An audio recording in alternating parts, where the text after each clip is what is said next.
Alors salut à tous et à toutes, c'est Ration69. Donc là il est 8 h du matin, nous sommes à Vias et il y a un orage plutôt électrique mais modéré à fort. Voilà. Donc je vous laisse observer la suite de la vidéo. Voilà. Allez, je vous laisse. Oh. Donc là il se rapproche petit à petit, mais il passe sur derrière les mobilos là. Du coup, voilà, mal à voir.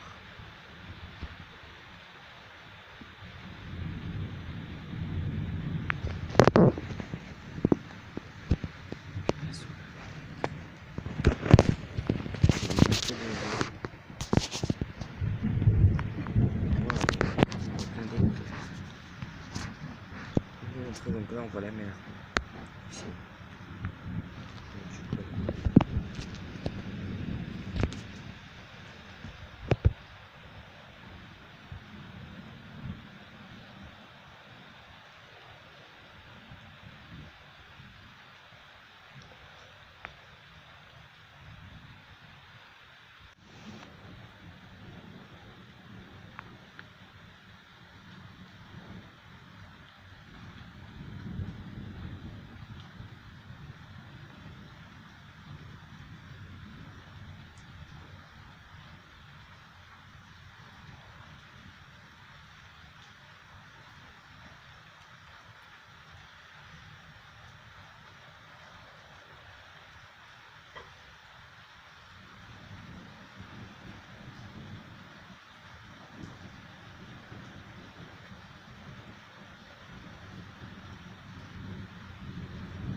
Donc là, l'orage il est fini, il s'en va. Donc c'est la fin de la vidéo pour cet orage. Donc cet après-midi, à un moment, il devrait encore en avoir un, ce soir ou cet après-midi. Voilà. Donc je vous laisse. Allez, à plus tout le monde. Donc il y a des éclairs qui sont là-bas aussi. Je peux pas tout cadrer. Donc du coup voilà. Allez, à plus tout le monde. Bye bye, portez-vous bien, bonnes vacances surtout. Allez, à plus tout le monde.